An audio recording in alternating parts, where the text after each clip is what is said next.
Hi, welcome to our channel where we share the most intriguing stories. I didn't move to the mountains to make friends. I came for silence, solitude, and a cabin I bled to own. Then came Karen, queen of the HOA, with a wedding plan that hijacked my land without asking. Big mistake. She wanted a dream ceremony. I gave her a legal nightmare. I never moved out here to make friends. I came for the silence. The kind of silence that comes only when the nearest paved road is a mile away, the cell service is optional, and the lake reflects the mountains like a damn oil painting. I own every square inch of this land. The lake, the trees, the small cedar cabin with its wide porch, the dock out back where I drink coffee most mornings and whiskey most nights. That cabin isn't just a house. It's my reset button. I earned this piece the hard way, and I have no intention of letting anyone trample it. Especially not a suburban committee queen with a god complex and a Pinterest wedding board. Her name's Karen Woolbridge. She's the newly elected president of Pinecrest Summit HOA, which manages the over-designed, overpriced boxes built along the other side of the ridge. I've got nothing to do with them. Never signed a single thing. My land was parceled out long before the HOA ever existed and legally exempt. Still, that hasn't stopped Karen from poking her fake blonde head over the fence, both figuratively and once, quite literally. It started with a letter, a glossy envelope with gold lettering that somehow reeked of lavender and smugness. Inside was a wedding invitation. Join us in celebrating the union of Karen Woolbridge and Bradley Moore. Ceremony by the lake. Reception to follow at Pinecrest Lake House. My eyes paused at that phrase. Pinecrest Lake House. That was the name she gave my cabin. My cabin. No one asked me, no one notified me. And I sure as hell didn't rent it out. At first, I laughed. I thought it was some clerical error, maybe a venue mix-up. Then I noticed the insert, a formal wedding program, and there, in small print, was a parking plan for guests. My southern trail was marked for shuttle access, and my dock was listed as ceremony focal point. That's when I stopped laughing.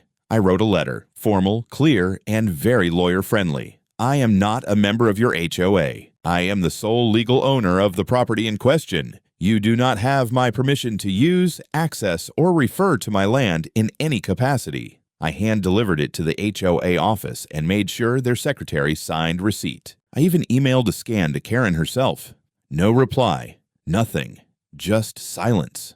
2 days later, I found tire tracks by my lower gate. Someone had driven up from the HOA trailside and stopped just shy of my fence. My security system pinged, but I hadn't caught a plate. The following morning, a couple of young women with iPads showed up at the entrance to my drive, wedding planners from the looks of them. They didn't knock. They started walking the perimeter like they were inspecting a venue. One even took photos of my dock. I stepped out onto the porch and called down loud and clear, "Private property." "Turn around." They looked up, startled, as if I was the one intruding. One of them had the nerve to smile and say, "We're just doing a quick site review for the event." The HOA said everything's cleared. I walked down with my dog Tank, a retired police shepherd with no patience for idiots, and let them know in no uncertain terms that they were trespassing. The moment they saw Tank, they got the message. By sunset, I'd reinforced my gates, double-checked the camera feeds, and added motion alarms to the side trails. I had a gut feeling this wasn't over. Karen hadn't even acknowledged my letter. That silence. That wasn't retreat. That was a pause before another swing. And something told me her next move would be louder. They say no is a complete sentence. Apparently, Karen didn't get the memo. Less than 48 hours after I ran off her scouting crew, the circus came back. Bigger, bolder, and even dumber. This time, it wasn't just two young planners. It was a full caravan. A white van with Pinecrest Events stenciled on the side, a pickup truck loaded with folding chairs, and 3 people in matching polos fanning out on my front slope like they owned the place. I watched it all on my exterior cameras, standing in my kitchen with a half-eaten piece of toast in one hand and the emergency line to the sheriff's office in the other. I didn't call just yet. I was curious how far they'd go before realizing they were about to get sued into a crater. Turns out pretty far. The guy from the truck had a measuring wheel and started marking out a path from my gravel driveway to the shoreline, like he was plotting a damn parade route. The woman from the van set up a tablet on a tripod and began filming a walkthrough, narrating as she pointed at my dock, my fire pit, my cedar benches. Perfect for the couple's vows. "Oh, and this will be the dance area. My blood pressure rose with every word. I grabbed my coat, slid a shell into the chamber of my 12-gauge, not because I planned to use it, but because, in my experience, the sound of a pump-action shotgun gets a point across in a universal language. Tank was already at the door by the time I stepped outside. They didn't notice me until I was halfway down the path. I let the gravel crunch under my boots, slow and deliberate. That woman with the camera flinched hard when she saw me. "You people deaf?" I asked. "Or just stupid?" A man with a clipboard stepped forward, all false confidence. "Sir, we're here under authorization from Pinecrest HOA. We were told the property is leased for the 22nd. "You were told wrong," I said. "I live here. I own this land. And if you're not gone in 30 seconds, I'll assume you're refusing a lawful trespass warning." He started to say something else, but Tank let out one deep growl, and suddenly none of them had anything left to say. They packed up fast, stumbling over lawn stakes and folding signs. I stayed right there, arms crossed, until their convoy reversed out of my drive like a bad wedding procession. And yet, that wasn't the worst part of the day. Late that afternoon, I noticed something new planted on the public road shoulder, right where my lower access trail meets the community easement road. A wooden sign, hand-painted, nailed into the earth. "Wedding parking. North gate drop-off." My stomach dropped. North gate was my gate, my gravel, my easement. They were directing people right onto my land. Again, like it was some damn venue. That's when I realized this wasn't just stubbornness. Karen wasn't trying to convince me. She'd decided she didn't need my permission. In her mind, she already owned the outcome. Everything else was just a matter of logistics. I pulled the sign out, snapped the stake over my knee, and tossed the pieces into my burn barrel. Then I did what I should have done from the start. I printed every email, every screenshot, every picture from the security feed, and took it straight to my attorney. My guy, Fred Colburn, had a stiff neck and a dry sense of humor. Perfect traits for untangling HOA stupidity. As he flipped through the file, he muttered, "She thinks you're part of Pinecrest?" "No, she knows I'm not. She just doesn't care." Fred looked up, mouth tight. "Good, then we don't need to explain. We just need to shut her down." He started drafting an emergency cease and desist that night. Meanwhile, I added new trail cameras, posted laminated warning signs around the perimeter, and installed a motion-triggered light bar across the lakefront access path. Subtle? No. Effective? Absolutely. I wasn't sure what move Karen would make next. But she wasn't done. That much I knew. 4 days later, I woke up to the sound of wind chimes. Not mine. I don't keep any. They were high-pitched and metallic, and they didn't stop. I got dressed, threw on boots, and stepped out into a scene that made my gut twist. There was a truck parked just inside my front gate, my locked gate. It had been forced open, the chain cut clean. A catering van idled behind it, and half a dozen people were setting up folding tables on the gravel. I could see long white poles stacked near the fire pit, and a roll of fabric canopy already half unfurled across my lawn. The decorators were chatting like it was any other Tuesday, laughing, carrying bundles of ribbon, setting floral centerpieces on my porch railing like they owned the goddamn place. I didn't even yell. I walked right past them, straight into the path of the nearest crew member, a woman holding a clipboard. "What the hell is this?" I said, cold and flat. She blinked at me. "We're with White Fern Events, setting up for the Pinecrest wedding."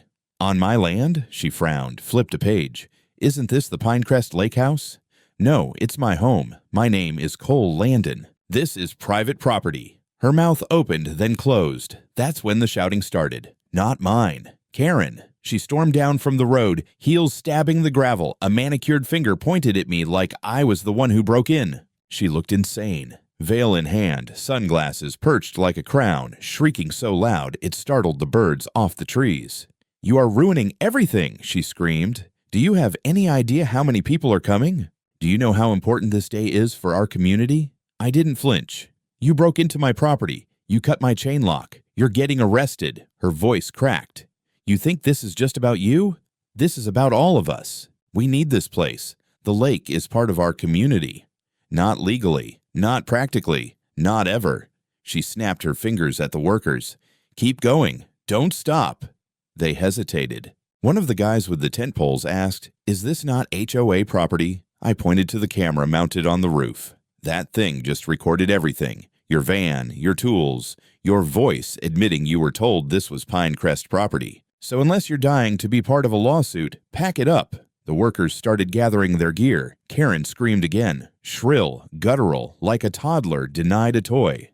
You cannot do this. I am the president. Exactly. Which means you should have known better. I called the sheriff. Took them 12 minutes to get there. In that time, Karen paced the gravel, muttering to herself and calling someone, likely her fiancé, while 2 of the crew packed up and left. The rest hovered awkwardly, watching the meltdown. When the deputies arrived, I calmly explained the break-in, the vandalized gate, the unauthorized event prep. I handed over the flash drive from the camera and the file from my lawyer. One of the deputies peeled Karen off her phone and asked her to explain herself. She launched into a high-speed monologue about community use, traditional expectations, gray areas of jurisdiction, and misunderstandings. The deputies weren't impressed. She kept pointing to the catering van and saying, "But the deposit..." They asked who had signed the lease. She pulled out a piece of paper. I saw it before they did. It was a fake rental agreement, bearing my name in shaky block letters, and a forged signature that looked like a child wrote it. I said nothing, just stared at her. The deputy turned to me. "Mr. Landon, is this your signature?" "Hell no, and if she says otherwise, we'll let a handwriting expert confirm it." They asked Karen one more time, calmly, if she had permission. She folded. She didn't admit everything, but she didn't deny it either. Her tone shifted from righteous fury to weepy victimhood in record time. "I just wanted it to be perfect, okay? I didn't think it would go this far." They didn't arrest her, not yet, but they filed a report. Trespass, criminal mischief, possible forgery. I got a case number, and the deputy handed me a brochure on victims' rights like I'd been mugged. As the trucks rolled out, I stood on the porch, hands on my hips, watching Karen be escorted off the property like a kid kicked out of a field trip. She didn't look back, but I knew this wasn't over. People like her don't lose quietly. The next morning, my inbox was on fire, not with actual flames, though it might have been less annoying if it were. No, this was the digital variety. 37 unread emails, nearly all from addresses ending in alpinecrestsummit.org, with subject lines like "Community Disappointment," "We Deserve Better," and "Let's Be Reasonable, Mr. Landon." The messages varied in tone, some syrupy sweet, others downright hostile, but the message was always the same. Why won't you just let the wedding happen? One woman called me emotionally obstructive. A man I'd never met accused me of violating the social contract of neighborliness. Another email, unsigned, included a link to a Yelp review for my cabin rental page titled "Rude Host Hates Love." That afternoon, the Google listing for my retreat suddenly sported a 1.3-star rating. All brand new reviews posted within the past 12 hours. Fake names, fake claims, mold smell, unsafe. Host screamed at my child, cockroaches in the fireplace. One even said I kept attack dogs. I mean, Tank barks at raccoons and people in polos. But come on. I called Fred, my lawyer. "They're trying to burn me online now." He sighed. "Defamation. We can go after it, but it'll take time. Want me to draft a threat letter to the HOA board?" "Do it," I said. "Make it spicy." Then came the flyer. That night, I found a glossy one-page sheet folded into my mailbox. No return address. Title in big bold serif font, "Community Spirit or Hostile Isolationist," with a photo of me, taken from God knows where, sipping coffee on my dock. The text accused me of being a bitter man gatekeeping natural beauty, claimed I profited off community land, and referred to my property as symbolically part of Pinecrest's shared culture. Symbolically. What the hell does that even mean? I made copies of everything, even the junk. I wasn't just building a case. I was building a timeline, because something in my gut told me this was being orchestrated, not just by Karen, but by the whole HOA leadership circle. Then, like clockwork, came the notice. A folded letter appeared taped to my front gate, embossed with the HOA logo. It wasn't in an envelope, just stuck there like a parking ticket. I peeled it off and read, "Notice of Community Non-Compliance. Due to your refusal to accommodate a scheduled neighborhood event, Pinecrest Summit HOA hereby informs you that you are in violation of community engagement expectations outlined in the HOA Participation Charter. Failure to comply may result in fines, sanctions, or referral to legal review. I laughed out loud. Out here, on my property. That HOA charter had as much legal force on my land as a high school yearbook had over Congress.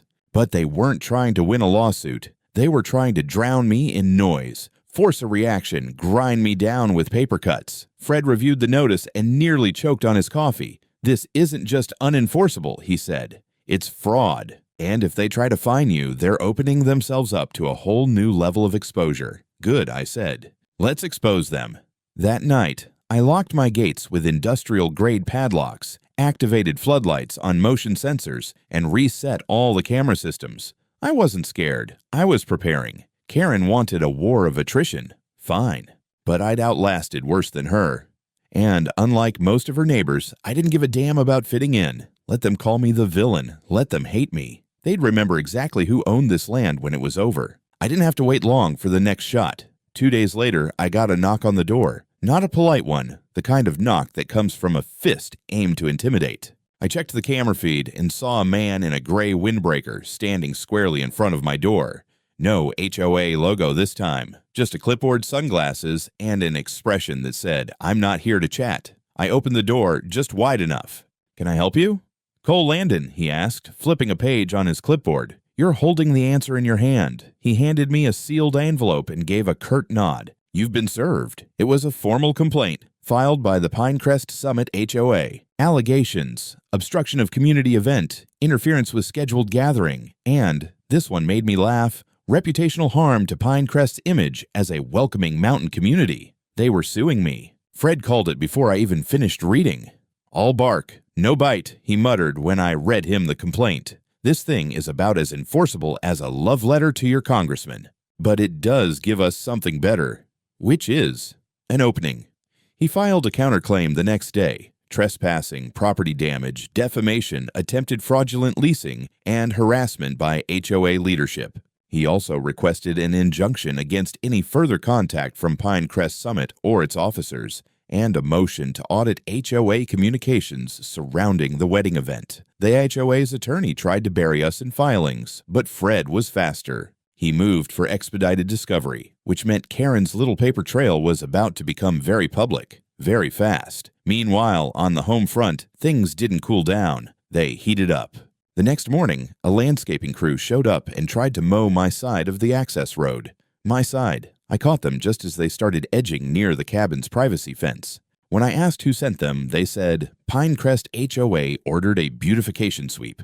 "You're about to get beautified with a trespass charge," I told them. They left quick. But later that day, I noticed something new at the bottom of my hill. A small wooden sign again, this time jammed into the gravel beside the access road. It read, "Wedding venue, private rehearsal in progress. Please respect quiet."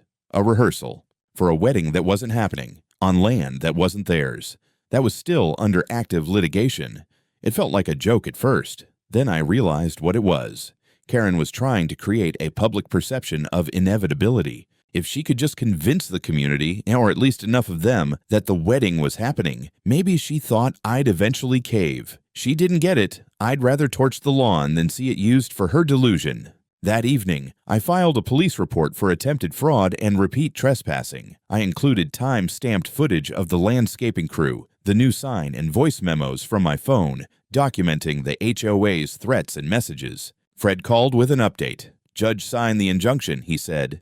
"HOA is now legally barred from entering or attempting to access your property, directly or through agents. Violations are criminal." I slept better that night, for 24 hours. Then came the wedding invitations, addressed to me, as if nothing had happened. I didn't open the envelope. I didn't need to.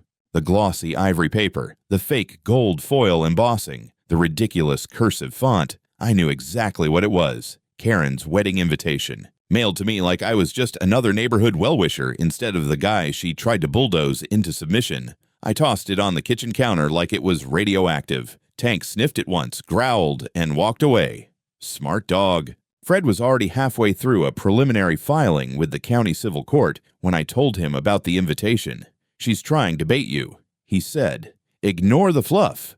Focus on the audit."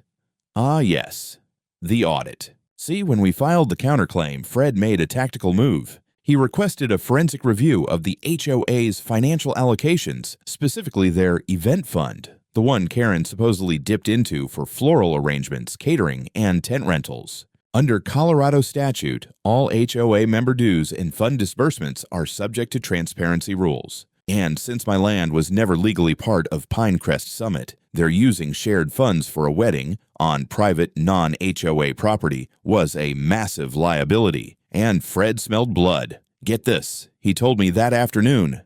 Their treasurer just emailed us the expense report from the last quarter. Guess what's under Community Engagement Initiative? I didn't guess. I waited. $34,000. Labeled Retreat Venue Deposit and Logistics. You know what that means? They paid a vendor to rent my house for a wedding they had no right to host. Exactly. And the kicker, the vendor, White Fern Events, already provided a statement saying they were told the site was community property. They thought it was theirs to rent. Fraud. Plain and simple. But it didn't stop there. Fred kept digging. Found emails from Karen to board members that included phrases like, "We'll frame it as a community celebration. We don't need his consent if we act confident." And my personal favorite, "He's a bitter mountain hermit. No one will side with him." By the end of the week, Fred had compiled a thick packet of evidence, enough to trigger not just a civil suit, but a formal complaint to the Colorado Department of Regulatory Agencies. We were going after the HOA, not just for overreach, but for misappropriation of funds, false representation, and organized defamation. While Fred worked his legal magic, I shored up my defenses at home. I installed a new perimeter alarm, upgraded the gate system to a rolling steel model with a biometric pad. I even added 2 floodlights with motion detection strobes, the kind that makes a raccoon think it's under police interrogation. And still, they didn't stop. I caught a woman in yoga pants trying to photograph the cabin from behind the tree line. She claimed she was just bird watching. When I asked where her binoculars were, she said she was using mindful vision, whatever the hell that is. But the worst came during a grocery run. I was picking up propane at the feed store when a man in a Pinecrest hoodie approached me near the registers. "You could have just let her have one day," he said. "No greeting, no eye contact, just venom." "I could have called the cops when your president forged my signature," I said flatly. "She's trying to make things better here. You're just selfish." I leaned in close. "I own my land. I maintain my lake. I pay my taxes. I don't owe any of you a damn thing." He muttered something about not being welcome and stormed off. I didn't follow. I'd seen this play before. The neighbor cult mentality. Karen wasn't just trying to host a wedding. She was running a campaign. One built on delusion, control, and desperation. And soon, it was going to unravel because Fred had filed a motion that morning. A motion to subpoena all HOA meeting transcripts from the past 6 months. The hearing was set for Tuesday morning, and I arrived 15 minutes early, suit pressed, folder under arm, jaw clenched. Fred was already waiting inside, looking like he'd just stepped out of a congressional ethics committee, not a hair out of place and an expression sharp enough to file legal briefs on. Karen arrived late and loud. She swept into the courtroom with a bouquet of pale roses, wearing what looked like a white rehearsal dress. Behind her trailed 2 HOA board members and some guy in a peach-colored blazer I assumed was her fiancé. He didn't look thrilled to be there. Karen was all smiles until she saw me. Then her lips flattened like a bad meringue. Her attorney, a guy who looked like he charged by the syllable, tried to put on a confident air, but the stack of documents in front of Fred made him blink hard, twice. The judge, a woman in her 60s with steel gray hair and no patience for nonsense, opened the session. "We're here today regarding Landon Visser, Pinecrest Summit HOA and Woolbridge, pertaining to allegations of trespass, misrepresentation, and property fraud. Mr. Landon, please proceed." Fred stood and made it surgical. He presented the security footage of the decorators breaking onto my property. He submitted voice recordings of HOA members referencing the wedding as already a done deal. He read email exchanges where Karen referred to my land as pre-reserved and talked openly about presenting confidence to override resistance. Then he dropped the bomb, a side-by-side comparison of my real signature and the forged lease agreement Karen had sent to White Fern Events. The judge stared at the screen. So did everyone else. Karen didn't blink. She just stared at the table like maybe if she looked hard enough, she could melt it. Fred added the kicker, the expense reports.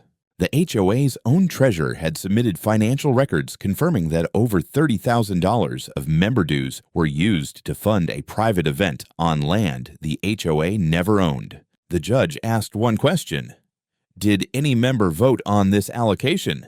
Karen's lawyer started to respond. She cut him off. No, I did what was best for morale. The courtroom went dead silent. Fred leaned forward, hands folded. Your Honor, we believe this establishes not only a pattern of deception, but active misuse of community funds, trespass, and attempted fraud. Karen's lawyer tried to pivot, citing community benefit and soft boundaries of shared use. Not in the state of Colorado, the judge snapped. Property law is not symbolic. Then she looked directly at Karen. You forged a lease agreement. Silence. You misrepresented property boundaries to a vendor. Still silence. You used your office as HOA president to access a property that does not belong to your association and spent shared funds without consent. Am I missing anything? Karen looked up and said, I just wanted it to be beautiful. The judge shook her head slowly. It isn't. By the end of the hearing, the judge had signed off on a full financial audit of Pinecrest Summit, a temporary suspension of HOA operations, and a protective order barring Karen or any board member from stepping within 50 feet of my land. But Fred wasn't done. On our way out of the courtroom, he turned to me and said, Next step, criminal charges. By the end of that week, Karen's name was no longer just an HOA problem. It was a county-wide punchline. Local news picked up the story within 48 hours. Someone had leaked the court documents, probably someone on the board looking to save their own skin. And by Friday night, there was a segment titled HOA President Accused of Faking Lease to Use Stranger's Cabin for Wedding. They showed an overhead drone shot of my lake and cabin, zoomed in dramatically like it was a crime scene on a true crime special. I'll admit, I rewound it a couple times, but the real action wasn't on TV. It was in the courthouse. Fred filed for criminal charges with the DA's office that Monday. Felony forgery, criminal trespass, falsification of public record, and misappropriation of HOA funds. Since the HOA was incorporated and Karen held fiduciary responsibility, every dollar misused fell directly on her lap. She was arrested within 72 hours. No dramatic standoff, no slow-walked perp parade. Just a quiet pickup at her house during a morning yoga, which I learned about when one of her former board members called me, sounding both giddy and terrified. You don't get it, man, he whispered. She ruled this place like a queen. Nobody said no to her. And you just took her down with a fence and a doorbell camera. Nope, I took her down with facts. And a damn good lawyer. The HOA board collapsed within days. 3 members resigned, the treasurer filed for whistleblower protection, and a county-appointed trustee stepped in to oversee operations. Turns out, the event fund wasn't the only thing Karen had been treating like her personal wallet. Landscaping invoices for properties that didn't exist. Holiday decorations billed 3 times. A supposed HOA wellness retreat that was actually a wine weekend in Napa for her and 2 friends. Fred handed it all over to the DA. Meanwhile, I got a call from the White Fern Events Company. The vendor, the woman on the other end, Cassie, sounded shaken. She told us everything was pre-cleared, that we were working directly with the HOA's property chair. You were lied to, I said, keeping my tone even. You entered private property without permission, and I have footage. But if you testify truthfully, I won't sue you. She agreed. Her statement became key evidence. She even had voice recordings from Karen promising exclusive lake access and no resistance from the owner. No resistance. What a joke. But it wasn't just the legal damage. Karen's social world imploded. Vendors backed out. Guests withdrew. Her fiancé, remember the guy in the peach blazer, canceled the wedding 2 days before the ceremony. I heard he left a note that simply said, I wanted a wife, not a war. The final nail came from the Colorado DORA, Department of Regulatory Agencies. After a fast-track review, they suspended Karen's HOA management license, barred her from any future board participation, and froze her personal assets pending restitution hearings. As for my cabin, I installed a new iron gate with a plaque that reads, Private Retreat. Weddings by invitation only. Karen denied. The courthouse was quieter this time. No press, no HOA entourage. No Karen in a white rehearsal dress. Just a few reporters near the curb, scribbling into notebooks and watching the doors like they were expecting a celebrity meltdown. I parked on the far end of the lot and walked in without a word. This was the restitution hearing. Not flashy, but critical. Fred met me at the door with a satisfied nod. She took a deal. I raised an eyebrow. A plea? 3 years probation, $82,000 in restitution, and barred from serving on any homeowners board in the state of Colorado for 10 years. The forgery charge sticks, and she has to publicly apologize. I let that sink in.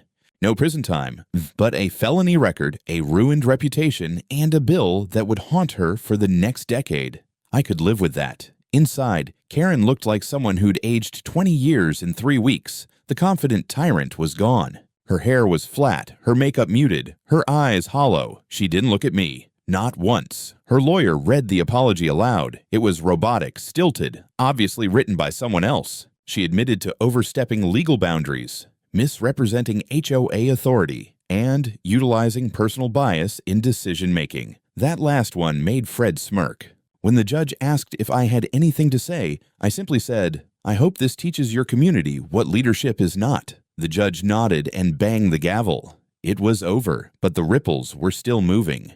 The Pinecrest Summit HOA held an emergency town meeting that weekend, and I was invited. First time ever. I showed up in a flannel shirt and hiking boots, sat near the back. Half the board had resigned. The interim president, a guy named Stewart who looked like he'd rather be mowing his lawn, stood up and read the new policy amendments. One of them was a formal recognition that my property, lake, and cabin were never subject to HOA oversight. Another was a resolution prohibiting any future board member from organizing private events on non-HOA property under the guise of community benefit. It passed unanimously. I didn't clap, but I nodded. That was enough. Afterward, a few neighbors came up to me, cautiously at first. One offered fresh bread. Another said, "We never really agreed with her. We were just scared to speak up." I didn't respond to that, not with words. But when the treasurer, in the same one who turned over the financial records, approached me, he extended his hand. "You did the right thing," he said. "For me," I answered. "And for you." I drove home slowly that night, up the winding gravel road, past the new signs I'd put in along the property line. They were clear now, iron stakes, laser-etched aluminum, reflective at night. Private property here. No HOA access trespassers will be recorded and prosecuted. No ambiguity, no loopholes, no Karen. Tank met me at the gate, tail wagging. I scratched behind his ear and unlocked the new biometric latch. The cabin was quiet, peaceful, the lake mirror still. That night, I poured a glass of bourbon, stood on the deck, and watched the wind roll across the trees. The war was over, but the memory would stay, and so would the fence. 3 months later, the wedding finally happened. Not Karen's, of course.